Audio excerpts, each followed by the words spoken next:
Assalamu alaikum wa rahmatullahi taala wa barakatuhu. Bandiraɓe sehilaɓe jangiyankoɓe, en garti e windande men sappo e jeeɗiɓiire. Mi wino noon Pular ummorto ko bange men nano faye bange men ñaamo.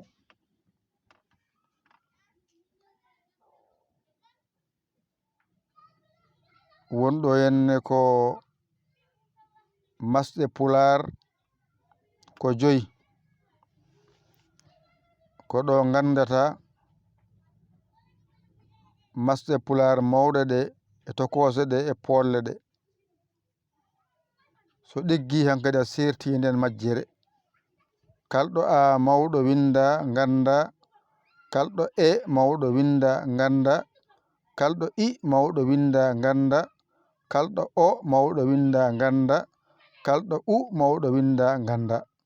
So a tokoso windama ganda, so e tokoso windama ganda, so I tokoso windama ganda, so o tokoso windama ganda, so u tokoso windama ganda, so a poɗɗo windama ganda, so e poɗɗo windama ganda, so I poɗɗo windama ganda, so o poɗɗo windama ganda, so u poɗɗo windama ganda.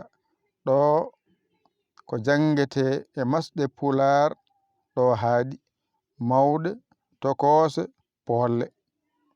Hande noon eɗen janga alkulal ra no mangal windirte e ra tokosal no windirte.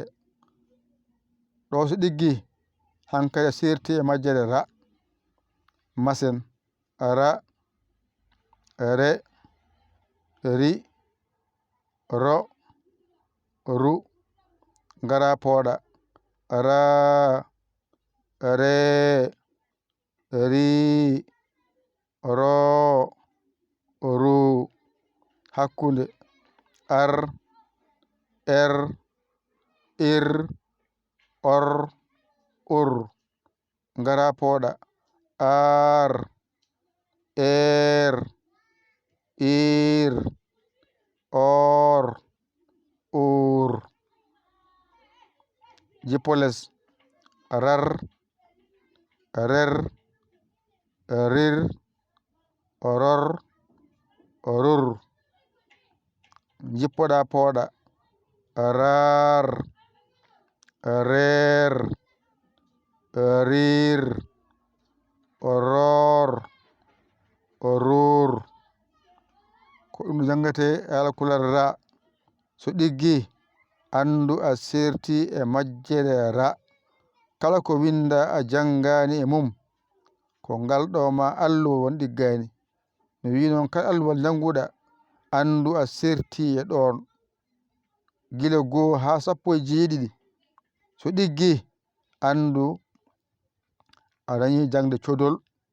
Hankadi kala ko winda ka jango. Bisimillah jangen e windande men sappo e jeeɗiɓiire. A mawɗo, e mawɗo, I mawɗo, o mawɗo, u mawɗo. A tokoso, e tokoso, I tokoso, o tokoso, u tokoso. Ngara pooɗa a e I o u. Ra mawɗo, ra tokoso. Ngara masen ra re ri ro ru ngara pooɗen ra re ri ro ru hakkunde ar er ir or ur ngara pooɗa ar er ir or ur les rar rer rir ror rur ngara pooɗa rar rer rir ror rur ɓamtu gotol ɓaren windande men sappo e jeeɗiɓiire. A mawɗo, e mawɗo, I mawɗo, o mawɗo, u mawɗo. A e I o pooɗen a e I o u r mawɗo r tokoso ra re ri ro ru pooɗen ra re ri ro ru hakkunde ar er ir or ur pooɗa ar er ir or ur les rar rer rir ror rur ngara pooɗa rar rer rir ror rur alhamdulillah timmi ƴettu kuƴol ma e karne ma mbañirɗa janga ɗigga a hoolaki hoorema ƴew camorɗoma ɗakkoɗa sara makko o walluma o holluma ha jiya lawol aɗa yaman walluma a saggi noddu en e 00221 77 906 14 81 mbaɗa yaya mbaɗa li jiya whatsapp men o ngara caggal saggere ma a saggani ko ɗum jiɗmi yo Allah wallu yo Allah newnu yo Allah newnu ko musidɗo mon giɗo mon almudo mon nder e bowal yaya li kola Sénégal alhamdulillahi rabbil alamina on jarama wassalam